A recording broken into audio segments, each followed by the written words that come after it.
हे बच्चा पाठी, कैसे हो बेटा आप सब लोग। इस वीडियो में हम लोग बायोलॉजी करने वाले हैं, ठीक है, जिससे आप लोग बहुत ज़्यादा डरते भी हो और बहुत ज़्यादा इजी भी होती है ये, ठीक है, आप लोगों को बहुत ज़्यादा स्कोर करवाने में हेल्प करती है। तो हिंदी में जिसे जीव विज्ञान बोला जाता है, ठीक है। तो इसके जो क्वेश्चंस है ना, मैंने आप लोगों को साइंस में किस तरीके से जो स्ट्रैटेजी है वहाँ पर उस वीडियो में बताया भी हुआ है कि इसके जो क्वेश्चंस होते हैं वो आपको काफ़ी स्कोर दिलाने में हेल्प करते हैं। तो इस वीडियो में हम लोग फटाफट नज़र मारेंगे कि किस टाइप के आपके क्वेश्चन पूछे जाते हैं। इसकी PDF आपको टेलीग्राम पर अवेलेबल है, मिल जाएगी और आपको डिस्क्रिप्शन से भी अब मिल जाएगी, ठीक है। डिस्क्रिप्शन पे भी आपसे ये ओपन हो जाएगी, तो टेंशन की कोई भी बात नहीं है। ओके, तो देखिए फटाफट से फर्स्ट जो है 1 अंक वाले प्रश्न, मतलब कि वेरी शॉर्ट जो MCQs जहाँ से बनेंगे, तो ये आप देख सकते हैं क्वेश्चन किस किस टाइप के पूछे गए हैं और ये सारे क्वेश्चन जो हैं यहाँ पर देख सकते हो आप लोग रिपीटेड हैं। तो इन क्वेश्चन को छोड़ने का तो कोई मतलब बनता ही नहीं है ना। तो क्वेश्चन कौन कौन से फटाफट मैं पढ़ती हूँ आप देखते रहिए। मनुष्य में वृक्क एक तंत्र का भाग है जो संबंधित है किससे, उत्सर्जन से, उत्सर्जन, ठीक है। उसके बाद में आगे जो है पादप में जाइलम जो उत्तरदायी होता है किसके लिए, जल के वहन के लिए। और उसके बाद में आ जाता है स्वपोषी पोषण के लिए आवश्यक होता है कार्बन डाइऑक्साइड भी, जल भी, क्लोरोफिल भी, और जो सनशाइन होती है वो भी इसके लिए इंपॉर्टेंट होती है, ठीक है। तो उपरोक्त सभी है। अमरबेल पौधे में पोषण का प्रकार है विषमपोषी, अमीबा में पोषण का प्रकार है प्राणी संभोजी। उसके अलावा में भोजन का पाचन पूर्ण जो होता है वो कहाँ होता है, शुद्रांत्र में, ठीक है। पित्त कहाँ से स्रावित होता है, अग्नाशय से। ग्लूकोज के एक अणु के अनॉक्सी श्वसन द्वारा कितने ATP बनते हैं, 2 ATP बनते हैं, ठीक है। मैं थोड़ा सा जल्दी पढ़ूंगी क्योंकि वीडियो बहुत लंबी हो जाएगी, 2-3 चैप्टर्स हम एक साथ करने वाले हैं। ओके, पायरुवेट का पूर्ण ऑक्सीकरण होता है माइटोकॉन्ड्रिया में। वृक्क का प्रमुख कार्य होता है यूरिया के उत्सर्जन, परासरण नियमन और खनिज तथा ग्लूकोज का पुनः अवशोषण। ओके, पौधों के हरे पत्तों में विद्यमान वर्णक होता है, हरे कलर जो होता है उसको क्या बोला जाता है, क्लोरोफिल कहा जाता है, ठीक है। एक सामान्य स्वस्थ व्यक्ति का रक्तचाप कितना होता है, हार्ट बीट जो है हमारी कितनी होती है पर मिनट जो है वो 72 बार जो धड़कता है, ठीक है। कभी टाइम लगेगा तो गिनना बैठ के, देखना कितना टाइम तक धड़क रहा है वो और कितनी देर तक धड़क रहा है, ठीक है। कौन सी प्रक्रिया पादपों में जल एवं खनिज लवणों की ऊपरी मुखी गति में सहायक होती है, वाष्पोत्सर्जन। खुद मैं हिंदी मीडियम से हूँ बट कई वर्ड्स ऐसे होते हैं जो अब जो इंग्लिश पढ़ के ऐसी आदत हो गई है कि हिंदी के वर्ड्स बोले ही नहीं जाते हैं, पता ही नहीं चलता है। फिर भी एटलीस्ट भगवान की दया से हिंदी ठीक है मेरी। विषाणु वास्तव में संजीव हैं या निर्जीव हैं, विषाणु वास्तव में ना संजीव है ना ही निर्जीव है, ठीक है। ऊर्जा का, शरीर को ऊर्जा की आवश्यकता क्यों होती है, शरीर को ऊर्जा की आवश्यकता जैव प्रक्रियाओं के रखरखाव के लिए होती है। अब बॉडी को एनर्जी की ज़रूरत क्यों है, हम कितने सारे काम करते हैं, काम धाम करते रहते हैं, पूरा दिन चलते रहते हैं, फिरते रहते हैं, हमारी बॉडी में कितनी सारी मूवमेंट्स होती हैं, तो ऑब्वियसली हमें एनर्जी की ज़रूरत तो पड़ेगी ही, ठीक है। प्रकाश संश्लेषण की रासायनिक अभिक्रिया के रूप में व्यक्त करें, तो प्रकाश संश्लेषण की क्रिया जो है वो यहाँ पर है और आप लोगों को इसके जो है ये किस तरीके से बनी वो चीज़ जो है आगे जाके सूर्य का प्रकाश और क्लोरोफिल जो है वो आगे मिलकर ग्लूकोज में चेंज हो जाता है, तो इस तरीके से आपको उसको याद करना है। अमीबा में किस प्रकार का पोषण होता है, भक्षाणु प्रकार का पोषण अमीबा में होता है। प्रोटीन का पाचन करने वाले 2 एंजाइम पैप्सिन और ट्रिप्सिन, ठीक है। ग्लाइकोसिस क्या होता है, प्रकाश संश्लेषण को प्रभावित करने वाले 2 कारक। ये सारे आपके 1 मार्क्स के क्वेश्चन हो गए, ठीक है। फिर उसके बाद इस चैप्टर में से 6 मार्क्स वाले क्वेश्चन बनते हैं जो कि मोस्ट इंपॉर्टेंट है, ये चैप्टर मोस्ट इंपॉर्टेंट है, तो इसलिए अब ये फर्स्ट क्वेश्चन आप देख सकते हो कितनी बार रिपीट हुआ है भाई, 2010 में, 12 में, 17 में, 18 में, मतलब कि 4 सालों से रिपीट ही हो रहा है। नेफ्राणु जो वर्काणु और नेफ्रॉन की संरचना तथा क्रिया विधि बतानी है। संरचना आप लोग देख सकते हो थोड़ा कीड़े मकोड़े जैसी है लेकिन बनानी बहुत ईजी है, आपको टेढ़ा मेढ़ा यूं करके बना देना और उसको डबलिंग कर देनी है, ज़्यादा हार्ड नहीं है ये, ठीक है। 1 बार 2 बार प्रैक्टिस करोगे आ जाएगा। मेन चीज़ होती है लेबलिंग करना, लेबलिंग का मतलब होता है जो इनके नाम है ये लिखना, तो ये आपको याद होने चाहिए। ओके बच्चे, लिख के प्रैक्टिस करना, ठीक है। जो क्वेश्चन रिपीटेड है ना वो तो आपको करने ही करने हैं, बाकी करो ना करो, इस क्वेश्चन को याद कर लेना, ठीक है। इसकी PDF आपको मैं डिस्क्रिप्शन में दे दूंगी। इतना बड़ा आंसर देख के घबराना नहीं है, बहुत ईजी होता है, 1-2 बार पढ़ोगे याद हो जाएगा, ठीक है। बना के अंदर घुसेड़ देना कोई नहीं पड़ता है, ठीक है। आगे मानव उत्सर्जन तंत्र का नामांकित चित्र बनाकर, चलो ये आ गया। फिर उसके बाद में आगे जो है ये उत्सर्जन तंत्र आ गया आप लोगों का, ये भी इंपॉर्टेंट है, देख सकते हो 2019 में रिपीटेड है। इसका डायग्राम पढ़ लेना। उत्सर्जन तंत्र जो है वो आपके आगे जो है ये चीज़ जो है ये आपको पढ़नी है, अगर आ जाता है तो बना के इसको लिख देना, ईजी है, ठीक है। उसके बाद ये आपका बन जाता है, तो इसके अंदर आपको ये जो लेबलिंग है ये ध्यान रखनी है कि क्या क्या चीज़ें कहाँ पर होती हैं। डायग्राम जिसकी ड्राइंग अच्छी है वो तो बहुत अच्छे से कर लेगा, जिसकी नहीं है वो सीख लो, बहुत टाइम पड़ा है अभी बच्चे, इतना अभी एकदम टाइम नहीं आया है, उस टाइम पर आप लोग भागोगे वरना। वायवीय तथा अवायवीय श्वसन में क्या अंतर है, कुछ जीवों के नाम जिसमें अवायवीय श्वसन होता है, तो ये आपका डिफरेंस आ जाता है। ये क्वेश्चन आपका रिपीट नहीं हुआ है ना आया हुआ है, फिर भी एक बार पढ़ लीजिएगा क्योंकि 6 मार्क्स में ये क्वेश्चन बन सकता है। ओके, अगर आ जाता है तो आपको बना के लिखना आना चाहिए, तो इतना आप लोग को एटलीस्ट पता होना चाहिए। हार्ट वाला क्वेश्चन, ये भी इंपॉर्टेंट है। ड्राइंग अच्छी है तो हार्ट का डायग्राम जो है अच्छे से प्रैक्टिस कर लो, ठीक है। लेबलिंग देख लो कैसी होती है। धमनी और शीरा में अंतर, ये क्वेश्चन इंपॉर्टेंट है और अच्छा है, इसको पढ़ना है। प्रकाश संश्लेषण क्या है, इनकी घटनाओं का वर्णन, इसको देखो, ये अगर आपको याद होती है ना तो ठीक है, अदरवाइज इसको रट लो, ठीक है, रट लो। प्रकाश संश्लेषण पूछा ही जाता है, शॉर्ट में, लॉन्ग में, वेरी शॉर्ट में, MCQ में कहीं ना कहीं पूछा ज़रूर जाएगा, तो इसको पढ़ लो। कार्बन डाइऑक्साइड 6CO2, जल H2O, देन उसके बाद में वो चेंज जो है ग्लूकोज में होता है और ऑक्सीजन में होता है। C6H12O6 ग्लूकोज है और ऑक्सीजन है O2, ठीक है, तो इसको पढ़ लेना। आगे जो है रंध्र किस प्रकार खुलते हैं और बंद होते हैं, तो यहाँ पर देख सकते हो आप लोग 2010, 11, 14, 17 में रिपीटेड क्वेश्चन हैं, तो मतलब करने की ज़रूरत इसको है। श्वसन तंत्र का वर्णन करना है मनुष्य में, ठीक है। रेस्पिरेटरी सिस्टम यहाँ पर भी 11, 12 और 17 में ही रिपीटेड है, तो इसको भी आपको करना है।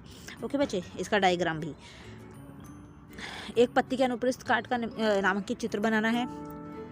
ये इस तरीके से डायग्राम है। डायग्राम बहुत ज़्यादा इंपॉर्टेंट रोल प्ले करते हैं बायोलॉजी में। भोजन के पाचन में लार की क्या भूमिका है, ठीक है, इसको कर लीजिएगा। दोहरा परिसंचरण की व्याख्या करनी है, 2019 और 13 में ये रिपीटेड क्वेश्चन है, तो इसको पढ़ लीजिएगा। अमीबा में पोषण किस प्रकार होता है, ठीक है। पोटेशियम में पोषण किस प्रकार होता है, पैरामीशियम में पोषण किस प्रकार होता है, वाष्पोत्सर्जन क्या है, ये क्वेश्चन भी अच्छा है, रिपीट हो रखा है, तो इसको भी करना है। मैं आपको क्वेश्चन ही वही करवा रही हूँ जो रिपीटेड हैं, ठीक है बच्चे। पादपों में भोजन का स्थानांतरण मुख्य किस भाग द्वारा अथवा कहाँ होता है, ये क्वेश्चन भी रिपीटेड है। स्थानांतरण की प्रक्रिया का वर्णन करना है। उसके बाद में ये देखिए 13 क्वेश्चन, ठीक है। उसके बाद में आगे जो है ये क्वेश्चंस नहीं आ रखे हैं, इसको छोड़ सकते हैं आप लोग, स्किप कर सकते हैं, इट्स ओके। PDF आपको मिल जाएगी, उसमें से आप एक बार फिर पढ़ लीजिएगा। स्वपोषी और विषमपोषी ये पढ़ लीजिएगा, ये पोषण है, इनको करना है और इसे आ सकता है 2-3 मार्क्स में। नेक्स्ट 5th चैप्टर, जीव जनन कैसे करते हैं, ठीक है, रिप्रोडक्शन। ये आपके पास सारे MCQ हो जाते हैं। मैं पढ़ूंगी नहीं, मैं पढ़ूंगी तो पूरा मेरा गला जो है उसकी बैंड बज जाएगी, बहुत सारे क्वेश्चन हैं, ठीक है। ये देखिए,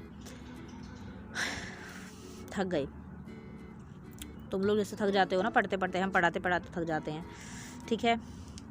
ये आपके सारे क्वेश्चंस हो जाते हैं। रिप्रोडक्शन आपको पता है ना क्या होता है। रिप्रोडक्शन मतलब जब एक न्यू बेबी बॉर्न होता है, उस प्रोसेस को रिप्रोडक्शन सिस्टम कहते हैं। रिप्रोडक्ट का मतलब ही ये होता है कि 2 जीवों से मिलकर एक जीव नया जब पैदा होता है, उसको रिप्रोडक्शन सिस्टम कहते हैं, ठीक है, रिप्रोडक्ट करना। ओके, तो यहाँ पर ये आगे आप देख सकते हो।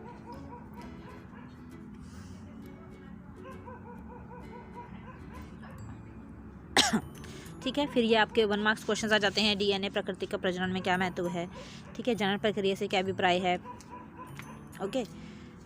उत्व परिवर्तन क्या है, जीवों में जनन की 2 समस्याएं, विधियां कौन सी हैं, कौन सा जीव कालाजार का रोगाणु है, अलैंगिक जनन का क्या अर्थ होता है, अमीबा में नई जीव बनने की प्रक्रिया, पुनर्भवन किसे कहते हैं, मुकुलन प्रक्रिया किसे कहते हैं, कायिक प्रवर्धन से आप क्या समझते हैं। ये क्वेश्चंस इंपॉर्टेंट हैं। ये 2-3 चैप्टर्स जो इस वीडियो में करवा रही हूँ ना बेटा, रट लेना, ठीक है। यहाँ से आपको मैक्सिमम चैप्टर देखने के लिए मिलेगा, ओके। ये देखिए, ठीक है। थोड़े से कुत्ते हमारे यहाँ भौंकना शुरू हो गए हैं, तो थोड़ा कॉम्प्रोमाइज़ करना। इनको पता नहीं कौन सी भूत और चुड़ैल दिखती रहती हैं जो ये भौंकते रहते हैं, मुझे समझ नहीं आता है इनका। कोई नहीं है फिर भी भौंकना है, शायद भूत घूम रहे हैं आसपास, है ना। 2 मार्क्स वाले क्वेश्चंस, वैसे मेरी आवाज़ तेज़ है तो कुत्तों की आवाज़ आई होप कि कम ही आए, ठीक है। चलो 2 मार्क्स वाले क्वेश्चंस जो हैं ये आ जाते हैं। यहाँ पर आप क्वेश्चन देख सकते हैं। रिपीटेड क्वेश्चंस जो हैं, कुछ पौधों को उगाने के लिए कायिक प्रवर्धन का उपयोग क्यों किया जाता है, ये क्वेश्चन हो गए। अलैंगिक जनन की अपेक्षा लैंगिक जनन से क्या लाभ हैं, शुक्राशय एवं प्रोटेस्ट ग्रंथि की क्या भूमिका होती है, ये क्वेश्चंस हो गए। फिर उसके बाद ये सारे क्वेश्चंस, माँ के शरीर में गर्भस्थ भ्रूण को पोषण किस प्रकार होता है, प्राप्त होता है, मानव में वृषण के क्या कार्य हैं, ठीक है, कायिक प्रवर्धन क्या है, इसका क्या महत्व है, ठीक है। फिर पुष्प की अनुदैर्ध्य काट का निम्नलिखित चित्र, देखिए पुष्प का जो आपका फूल का जो मतलब कि चित्र है, फूल की जो पिक्चर है वो आपकी आ रखी है। इसके आपको पार्ट्स याद करने हैं, लेबलिंग अच्छे से याद करनी है, ठीक है बच्चे, इंपॉर्टेंट है ये, मोस्ट इंपॉर्टेंट। गर्भ निरोधक युक्तियाँ अपनाने के क्या कारण हो सकते हैं, जनन किसे कहते हैं, जीव जनन क्यों करते हैं।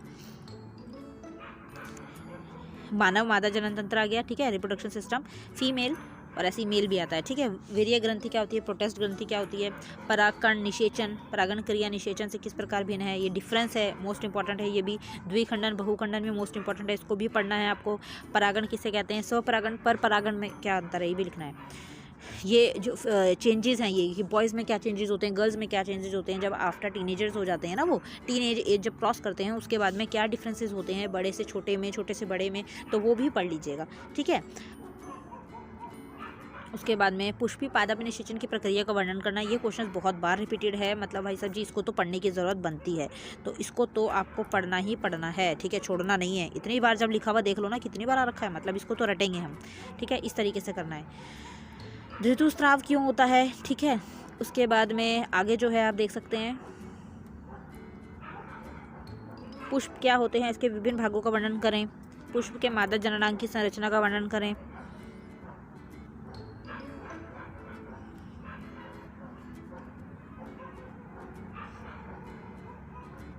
उसके बाद आ गया था पुंकेसर, स्त्री केसर, जो फूल के पार्ट होते हैं मतलब फ्लावर के, उसके बारे में है सारा, ठीक है। इसको पढ़ लेना। मानव नर जनन तंत्र, अभी मादा जनन तंत्र था आया था, फिर नर जनन तंत्र, ठीक है। इसके पार्ट्स और इसकी लेबलिंग इसको पढ़ लीजिएगा बच्चे, ठीक है। वैसे क्वेश्चन रिपीटेड है, हाँ, मार्च 2014 में आ रखा है। तो जो फीमेल रिप्रोडक्शन सिस्टम है ना वो ज़्यादा इंपॉर्टेंट होता है, तो उसको पढ़िएगा, ठीक है। मेल वाला ज़्यादा नहीं आता है। मानव में मादा जनन तंत्र का वर्णन करना है यहाँ पे आपको। ये भी इंपॉर्टेंट नहीं है इतना, वैसे 2 बार आ रखा है, बट ये इंपॉर्टेंट नहीं है इतना ज़्यादा, क्वेश्चन ये नहीं आता है, ठीक है। उसके बाद में आता है अमीबा में जनन प्रक्रिया का वर्णन करना है। किस जीव में खंडन होता है, इस विधि के बारे में लिखना है। ये अमीबा है, ठीक है, अमीबा में द्विखंडन। तो चलिए यहाँ पर ये चैप्टर ख़त्म हो जाता है, एंड थैंक टू गॉड कि चैप्टर थोड़े से लंबे हैं ये दोनों, और आपको पढ़ने हैं बच्चे, ठीक है। देखिए रिप्रोडक्शन सिस्टम जो चैप्टर है ना, आप लोग जो हैं इसको करते तो हैं, इसको रटते हैं, रटना नहीं है, थोड़ा सा समझना है। और आई नो कि अभी आपकी एज के लिए ये चैप्टर जो है ना वो थोड़ा सा लेंथी है और थोड़ा सा डीप है, बट ये चीज़ें जो है ना आपको आगे जाके जाननी ही हैं, अभी आपको ये आगे जाके सीखनी ही हैं। तो आपको इतना ज़्यादा घबराने की, इतना ज़्यादा मतलब कि कन्फ्यूज़ होने की ज़रूरत नहीं है। अभी आप इसको रट लो, पेपर का टाइम है, लेकिन धीरे धीरे इन चीज़ों को समझोगे ना तो आपको आराम से चीज़ें समझ आएंगी, ओके। क्योंकि ये चीज़ें ऐसी हैं जो हम लोग जब 10th में थे हम लोग भी पढ़ते थे, हम लोगों को कुछ समझ नहीं आता था, हम सिर्फ रट्टा मारते थे कि हाँ भाई ऐसे ऐसे है, समझ लो। क्योंकि इतनी नॉलेज तो होती नहीं है, माइंड हमारा इतना ज़्यादा डेवलप नहीं होता है। जितने जितने आप धीरे धीरे बड़े होते रहेंगे तो आपको नॉलेज होती रहेगी, तो आप लोगों को ये चीज़ें कॉमन है, ठीक है। तो आप लोगों को इतना ज़्यादा वो करने की ज़रूरत नहीं है, क्योंकि बच्चे जो है ना वो बहुत ज़्यादा ये चैप्टर को लेकर जो है बहुत ज़्यादा नर्वसनेस और अफवाहें फैलाते हैं, और बहुत ज़्यादा मतलब जिसको कहते हैं ना हिचकिचाते हैं उस टाइप के। तो इतना ज़्यादा आप लोगों को आपको नॉलेज मिल रही है, आप अवेयर हो रहे हैं एक चीज़ से, ये बहुत बड़ी बात होती है बेटा, ठीक है। वरना आप लोग देख सकते हैं इस टाइम पर विलेजेस एरियाज़ जो हैं, वो रूरल जो एरियाज़ हैं, वहाँ पर किसी चीज़ की लोगों को नॉलेज नहीं है। तो बहुत सारी चीज़ें ऐसी हैं जो अब डेवलप हो चुकी हैं, विकसित हो चुकी हैं। हर चीज़ जो है वो चाहे बॉय हो चाहे गर्ल हो, दोनों को पता होती हैं, और दोनों को नॉलेज होनी भी चाहिए आज के टाइम में, because modern technology, modern time चल चुका है। तो आजकल लड़का लड़की जब हर चीज़ में बराबर हैं तो नॉलेज में भी दोनों बराबर हैं, है ना। तो कोई भी डाउट हो, कुछ ना समझ आए तो कमेंट करिएगा। और बहुत ज़्यादा बोल लिया है, देखो खांसी भी आ गई मुझे, ठीक है। और टेलीग्राम का लिंक आपको डिस्क्रिप्शन में मिल जाएगा, PDF आपको डिस्क्रिप्शन में मिल जाएगी, वहाँ से आप PDF ले सकते हैं, ठीक है। Thank you so much. Next chapter के साथ जल्दी मिलूंगी, बाय बाय।